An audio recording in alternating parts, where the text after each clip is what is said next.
나라가 좀 어수선하고 시끄럽습니다. 경제가 어려워서 모두들 걱정하고 있는 때인데 정치마저 국민을 불안하게 하니까 모두들 안타까워하고 또 한마디씩들 하게 됩니다.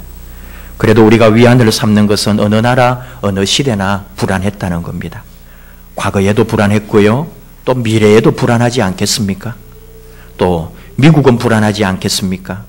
우리뿐만 아니라 사실 우리보다 더 불안하고 더 힘든 나라는 북한일 겁니다. 원래 겁이 나고 불안할 때 더 흥분하고 뛰는 법입니다. 이럴 때일수록 우리가 자신의 자리를 지키고 또 우리가 해야 할 일들을 빈틈없이 해내는 지혜와 노력이 필요하다 하는 얘기입니다. 요즘은 또 학교도 연일 학생들의 안타까운 소식들이 들려옵니다. 학부모까지 과거에도 그랬지만 요즘은 더욱 자녀 문제로 학교에 가서 교사를 폭행하는 등 교육계까지도 뒤숭숭합니다. 연예계도 시끄럽고요. 우리 교회도 이런저런 일들로 말을 듣는 교회들이 많아지고 있습니다. 직장, 학교, 가정, 교회, 우리가 맺고 있는 모든 관계들, 그 어느 곳 하나 옛사로 할 일이 아니라는 겁니다. 최선을 다하고 정성껏 완수해내는 우리 아름다운 그리스도인들, 그런 멋진 모습을 보여줄 때가 바로 지금이 아닌가. 우리가 우리 자신을 돌아보고 반성하는 겁니다. 사순절을 보내고 있습니다. 이 사순절 기간에 오늘 우리에게 주신 하나님 말씀, 특별히 예수님이 나귀를 타고 예루살렘에 입성하시는 모습을 오늘 보여주고 있습니다. 나중에 붙여진 이름이겠지만 첫 종려주일의 모습을 우리가 보고 있습니다. 종려주일은 예수님께서 인류의 죄를 위하여 십자가를 지시려고 예루살렘에 입성하신 날입니다. 예수님의 이 종려주일 첫 걸음이 오늘 말씀으로 보면 감람산 벳바게에서 나귀를 타고 예루살렘에 입성하신 것으로 나타나고 있죠. 그때 사람들이 자신의 끄덕과 종려나무 가지를 또 길 위에 펴면서 호산나 다윗의 자손이여 이렇게 외쳤다는 거죠. 호산나, 호시안나 하는 건데 히브리어입니다. 이제 우리를 구원하소서.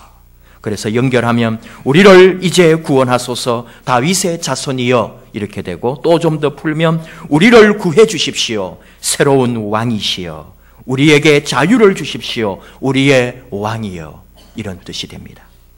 사복음서 마태, 마가, 누가, 요한복음을 통틀어서 분석을 해보면 나귀를 타신 예수님이 벳바게에서 감람산 정상으로 올라가셨습니다. 감람산은 예루살렘이 한눈에 내려다 보이는 곳인데 810m 높이에요. 예루살렘 성전보다도 110m가 더 높은 그런 산 위가 감람산입니다. 예수님 가신 그 길은 당시 유대인들이 명절을 지키기 위하여 올라가는 길입니다. 누구든지 예루살렘에 가게 되면은 그 길을 지나가게 돼 있어요. 여리고에서 유대 광야를 거친 다음 마지막 코스로 넘어가게 되는 감람산. 긴 여행에 지친 유대인들 예루살렘에 숭배하려고 오다가 전부 이 감람산 정상에 올라가면은 누구든지 기분 좋은 일 두 가지가 있다는 거예요. 하나는 서쪽 지중해에서 불어오는 어디에서도 맛볼 수 없는 그 좋은 시원한 바람이 있고, 또 하나는 눈앞에 파노라마처럼 펼쳐져 있는 예루살렘 그 아름다운 성이 이 감람산 위에서 바라볼 수가 있는 거죠. 지금도 그곳에 가보면은 감람산에서 예루살렘을 내려다보는 느낌으로 볼 수가 있습니다. 예수님 당시 2000년 전이나 지금은 또 많이 달라졌겠죠. 사람들의 손을 많이 탔고 전쟁도 있었고 나무가 죽기도 하고 또 새로 나기도 했을 거고 다양한 변화가 있었을 겁니다. 제가 가서 봤을 때는 감람산이 숲 같다기보다는 동네 뒷산이나 언덕처럼 느껴졌습니다. 예수님이 십자가 지시기 전 감람산에 있는 겟세마네 동산에서 기도를 하셨거든요. 근데 그런 장소도 지금 찾을 수가 없다는 거죠. 그래도 지금 이스라엘에 가서 성지 순례하는 중에 감람산에 올라가서 예루살렘을 바라볼 때 그때 그 수많은 오고 가는 느낌들, 우리 주님도 이곳에 서서 저 예루살렘을 바라보셨겠지 하며 주님을 묵상할 때에 참 많은 것이 느껴지기도 하고 깨달아지기도 하고 기도하게 되는 곳이 감람산입니다. 예수님이 이곳에서 다시 예루살렘을 향해 올라가시는 거죠. 그리고 예루살렘에 들어가실 때 오늘 말씀 8절 9절 무리의 대다수는 그들의 겉옷을 길에 펴고 다른 이들은 나뭇가지를 베어 길에 펴고 앞에서 가고 뒤에서 따르는 무리가 소리 높여 이르되 호산나 다윗의 자손이여 이렇게 찬송을 하고 또 주의 이름으로 오시는 이여 가장 높은 곳에서 호산나 하면서 예수님을 찬양했다는 거죠. 그러니까 이 말씀처럼 규모가 어느 정도인지는 모르겠지만 꽤 많은 사람들이 예수님을 환영했다는 사실입니다. 그리고 상당한 소리가 있었을 거고 축제 같은 분위기였다고 느껴집니다. 오늘 말씀 10절 이는 누구냐 하는 것처럼 모두가 예수님을 아는 것 아닙니다. 또 모두가 예수님을 반긴 것도 아닙니다. 우리가 생각하는 것보다 예수님이 더 유명했다는 것도 아닙니다. 또 보십시오. 11절에 갈릴리 나사렛에서 나온 선지자 예수라 하니라.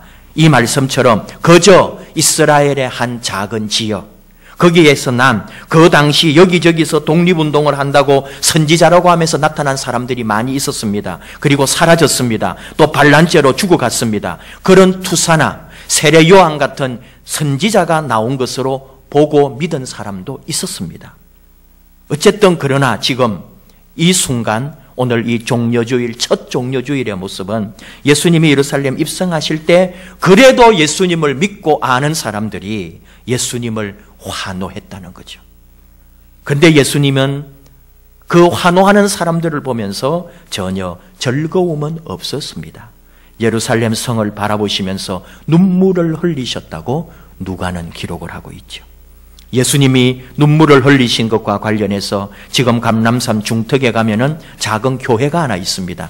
이 교회, 도니 누스 플레비트, 라틴어로 주님이 우셨다라는 뜻인데 예수님이 흘리신 눈물을 상징해서 지붕의 네 귀퉁이를 눈물 모양으로 만드는 것이 유명합니다. 통곡교회라고도 하고 눈물교회라고도 하는 교회가, 기념교회가 세워져 있어요. 종려주일 하면은 여러분, 저는 옛날에 그렇게 생각했어요. 초등학교 때. 종려? 끝인 줄 알았어요. 그래서 종려주일 때마다 여러분에게 또 강조합니다. 종려주일은 끝이라는 말이 아닙니다. 예수님께서 종료하시려고 종려주일을 만드셨나? 그런 뜻이 아니라 사람들이 종려나무 가지를 깔고 또 흔들면서 예수님을 환호했다 해서 종려주일이라고 했지요. 종려나무, 우리가 그냥 생각하면은 야자수 같은 걸 생각하면 됩니다. 그러나 이스라엘에서는 대추야자나무입니다.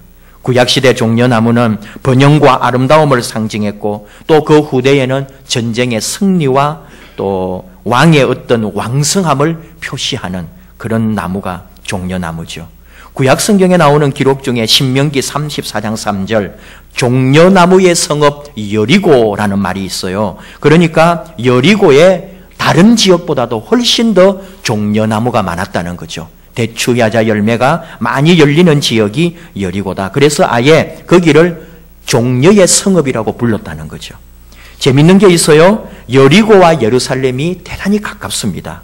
그래서 오늘날도 그렇게 한다고 하는데요. 여러분 텔레비전에서 혹시 보셨나요? 종려주일 행사 같은 거를 예루살렘에서 해요. 지금도 항상 하는데 거기 가면은 그 종려나무 가지를 흔듭니다.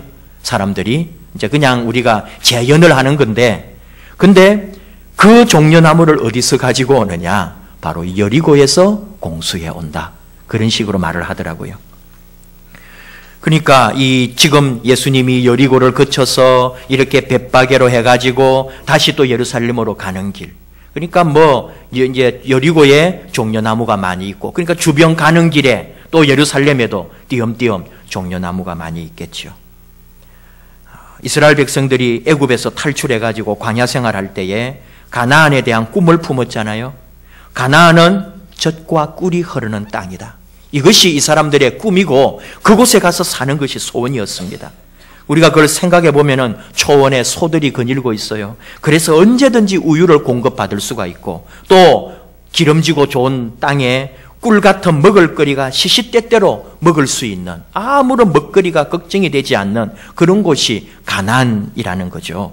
근데 가나안에 들어갔습니다. 그러면 유적지에 지금 이 고고학자들이 유적을 발굴을 하는데 꿀의 흔적을 찾아요. 초원은 있으니까 거기 양떼나 소떼를 키웠을 것으로 보지만은 도대체 꿀이 흐른다고 했는데 그 꿀이 흘러갔다는 게 뭘까? 그래서 꿀 항아리를 찾아보고 꿀을 먹은 흔적도 찾고 꿀을 사용하고 꿀을 이용해서 만든 요리나 이런 게 있었는지를 아무리 뒤집어 봐도 발굴이 되지를 않는다 이거죠. 그러다 보니까 대체로 학자들은 이 대추야자의 대추, 종려나무가 바로 대추야자 나무거든요. 이 대추를 꿀로 봅니다. 왜냐하면은 가보신 분은 알 거예요. 중동 지역에 요르단이라든지 이런 곳에 가서 대추를 사 먹을 수 있는데 이게 얼마나 단지 모릅니다. 그리고 열리는 것도 큰 야자나무에 이 바나나 덩어리처럼 대추가 수백 알, 수천 알이 같이 모여가지고 만들어져 있거든요. 처음 보면은 우리가 정말 처음 보는 거고 우리가 생각하는 우리나라의 대추나무와는 완전히 다르죠. 우리나라 대추나무 한 그루를 완전히 압축해가지고 열매만 이렇게 덩어리를 모아놓은 것처럼 그렇게 열려요. 그러니까 그 대추가 얼마나 많았고 관광 상품이죠. 그래서 이스라엘이나 중동에 갔다 오시는 분들이 꼭 사오는 게 무화과 말린 거하고 이 대추입니다. 비슷하게 생겼고 우리보다 좀 더 크고 그러나 우리와는 비교가 할 수 없을 만큼 엄청나게 달죠. 그리고 놔두면은 꿀처럼 꿀에 절인 것처럼 돼버려요. 그러니까 이게 바로 꿀이 흐른다고 하는 표현이 대추 열매를 보고 그런 것이 아닐까 이렇게 추측을 한다는 거죠. 바로 이 종려나무 가지, 이것이 바로 대추야자 나무고 이 가지를 흔들면서 왕을 맞이했던 거죠. 그러니까 그 자체가 풍성하고 이게 왕의 승리고 또 얼마든지 먹을거리를 제공받을 수 있는 그런 이 이스라엘에는 상징적 나무가 종려나무가 됩니다. 이렇게 자기를 환영하고 그 종려나무 가지를 깔고 흔들고 있는 백성들을 바라보는 예수님을 오늘 생각하는 거예요. 그 사람들을 물끄러미 바라보시면서 예수님이 예루살렘 성으로 들어오고 계시죠. 근데 예수님이 타고 오시는 나귀에게 우리의 시선이 고정됩니다. 백성들은 자신들이 바라고 원하는 왕으로 예수님을 기대하고 반기고 환영합니다. 그렇다면 백성들의 뜻에 맞는 어떤 왕의 모습이 갖추어져야 되는데 군인들이 행진하는 것처럼 전쟁에 승리한 왕이 들어오는 것처럼 군악대에 맞추어서 마차를 타고 왕이 들어오는 것이 아니라 지금 예수님은 나귀 새끼를 타고 예루살렘 성으로 입성하고 있다는 거죠. 우리가 상상을 하는 거예요. 거대한 말들과 전쟁에 승리하여 군악대와 함께 들어오는 왕과 그리고 오늘 지금 초라하게 나귀 새끼를 타고 들어오고 있는 예수님을 생각해 보는 거예요. 우리는 예수님이 왜 나귀를 타셨는지 질문해 봅니다. 그것도 큰 나귀도 아니고 어린 나귀 새끼라고 했어요. 2000년 전 종려주일에 예루살렘의 군중들은 예수님이 왕이 되어 정치적, 경제적 해방과 번영을 가져다 줄 것을 기대하고 예수님을 환영하고 있습니다. 그러나 예수님은 호산나라고 하면서 우리의 왕이여라고 부르짖는 그들을 바라보며 무슨 생각을 하고 계실까? 십자가를 지고 골고다로 올라가서 지금 십자가 처형을 당할 온갖 생각에 사로잡혀 계신 예수님을 우리가 묵상하는 거죠. 이스라엘 역사 속에 많은 나라들, 수많은 정복자들이 말을 타고 말발굽으로 질밟으며 군인들과 함께 온갖 살상무기로 무장해서 예루살렘 성을 쳐들어왔습니다. 이스라엘 왕도 전쟁터에서 나가서 승리했을 때는 군인들을 이끌고 수만의 군대와 함께 나팔과 함께 군악대와 함께 행진하면서 성 안으로 들어왔습니다. 그런데 예수님은 누추하고 보잘것없는 어린 나귀를 타고 지금 들어오고 계시다는 거예요. 믿음의 선배들, 우리 영성의 대가들은 바로 그 예수님, 나귀를 타고 들어오시는 예수님, 거기에 묵상이 멈추고 울부짖으며 주님을 묵상하고 기도했다는 거 아닙니까? 군중들의 환호 속에 묵묵히 십자가의 길을 걸어가고 계신 예수님을 오늘 우리가 묵상합니다. 예수님이 나귀를 타신 이유가 무엇일까 하는 거죠. 첫째는 하나님의 말씀이 이루어져야 했기 때문입니다. 구약의 예언을 성취하기 위해서였습니다. 하나님은 예수님이 오시기 전 500년 전에 스가랴 선지자를 통해 말씀하십니다. 스가랴 9장 9절 시온 딸에게 이르기를 네 왕이 내게 임하나니 그는 겸손하여 나귀 곧 멍에 매는 짐승의 새끼를 탔도다 하라. 나귀 곧 멍에 매는 짐승의 새끼라고 했습니다. 아직 멍에도 매지 않은 새끼 낙이었습니다. 하나님의 말씀대로 그 말씀, 스가랴의 말씀이 이루어지도록 예수님이 그 나귀를 탔다는 거죠.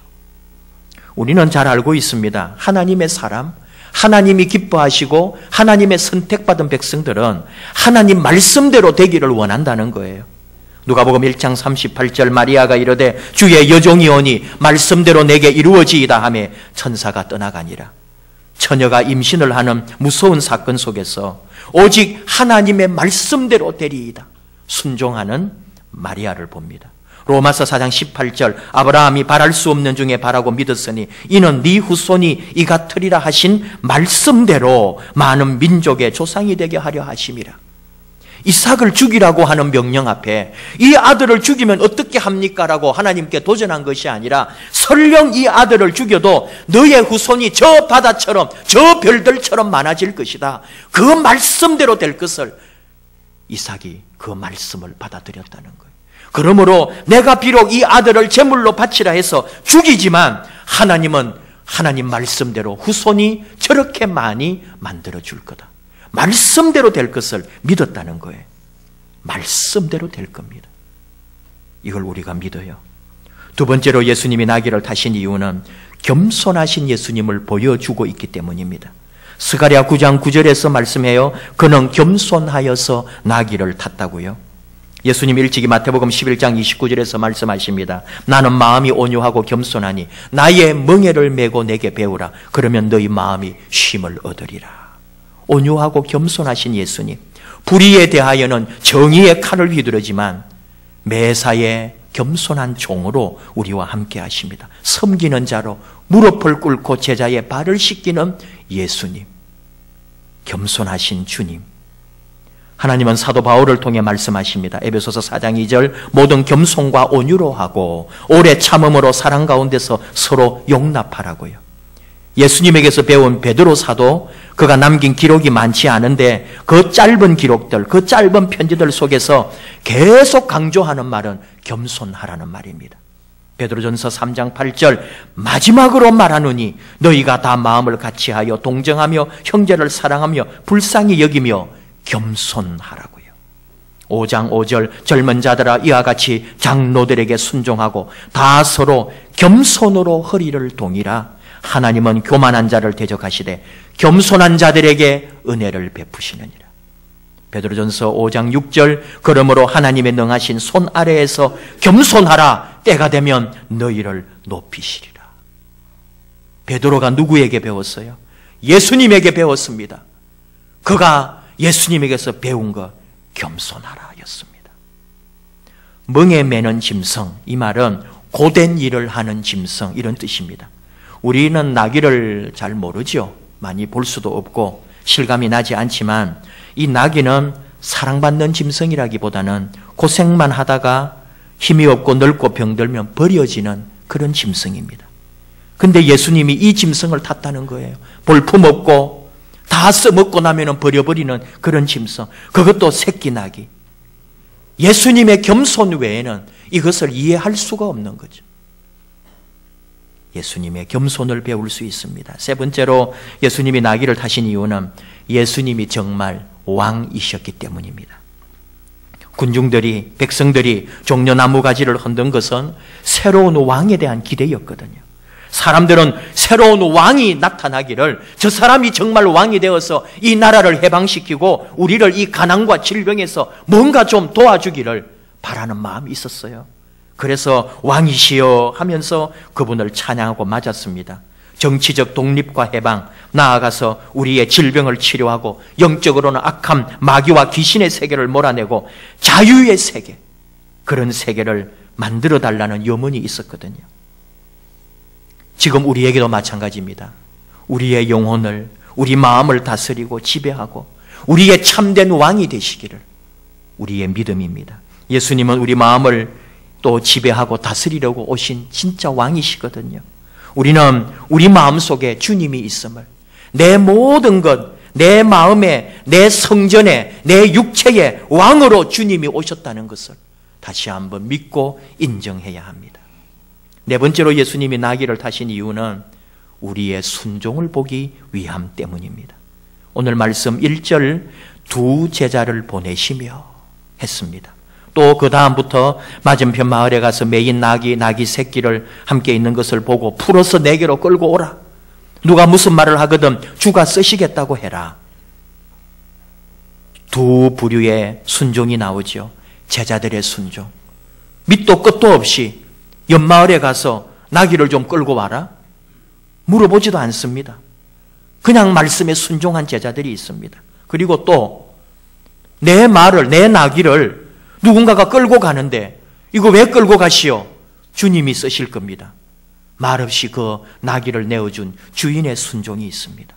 좀 황당합니다. 이상합니다. 그러나 그 일 속에 이루어지고 있는 귀한 뜻이 있는데 우리에게 주는 교훈이 순종이라는 거죠. 주가 쓰시겠다고 해라. 참 귀한 말이고 그 말에 그대로 순종한 그 나귀의 주인의 순종을 우리가 배워야 되죠. 여기서 하나 우리 성경 하나 배우려고 합니다. 공부를 하나 합니다. 3절을 주목하십시오. 만일 누가 무슨 말을 하거든 주가 쓰시겠다고 해라. 그리하면 즉시 보내리라 하셨다고요. 거기에 1 하면서 줄을 달았습니다. 밑에 보시면 또는 즉시 돌려 보내리라 하라 하시니 이렇게 되어 있는데 이게 두 가지 해석이 가능하다는 거죠.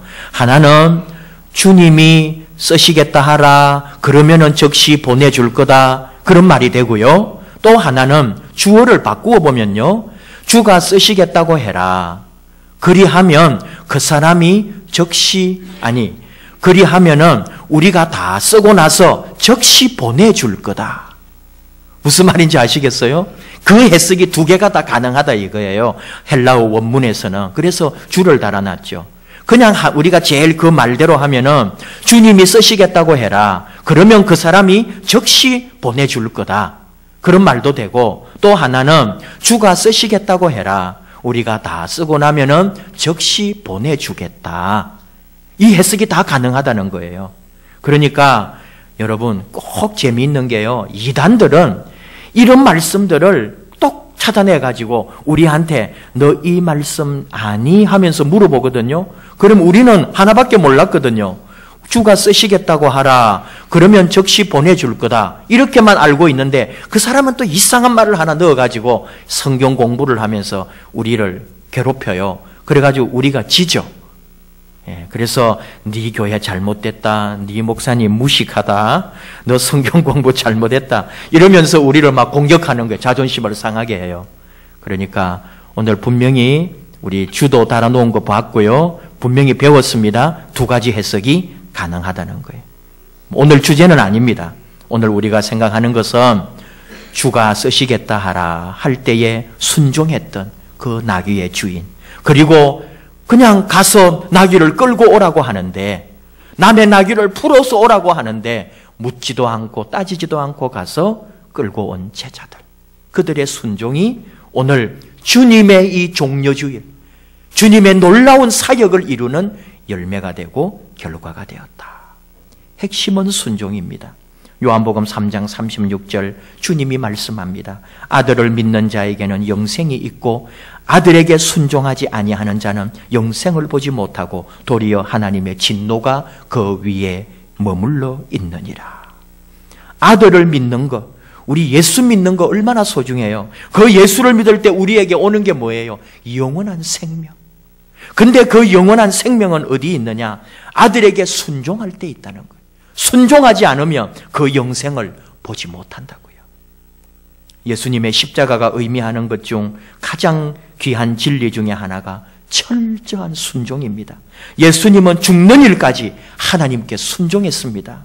하나님은 사도 바울 통해 말씀합니다. 로마서 5장 19절 한 사람이 순종하지 아니함으로 많은 사람이 죄인 된 것 같이 한 사람이 순종함으로 많은 사람이 의인이 되리라. 순종하지 않은 아담 때문에 모든 사람이 죄인 되었지만 순종하신 예수님 때문에 모든 사람이 하나님의 의를 힘입는 예수님의 순종이 우리에게 복음이죠. 사무엘상 15장 22절 우리가 순종을 얘기할 때 꼭 기억하는 말씀. 사무엘이 이르되 여호와께서 번제와 다른 제사를 그의 목소리를 청종하는 것을 좋아하심같이 좋아하시겠나이까? 순종이 제사보다 낫고 듣는 것이 순양의 기름보다 나으니라. 예배보다도 제사보다도 헌신하는 것보다도 하나님 앞에 순종하는 것이 더 귀하다고. 아무리 뭘 잘하는 것 같아도 우리 안에 진실한 하나님에 대한 순종이 없다면, 어른에 대한 순종이 없다면, 교회의 질서에 대한 순종이 없다면 우리의 수고가 헛되다는 말씀이죠. 주님이 순종을 보여주셨습니다. 오늘 주님이 나귀를 타고 걸어가신 이 오묘한 하나님의 뜻 안에 우리 자신을 다시 한번 내려놓고 겸손하신 예수님, 순종하신 예수님, 말씀대로 되기를 원하셨던 예수님, 그 예수님의 발걸음을 따라 걸어가는 저와 여러분 되기를 원합니다. 기도하십시다.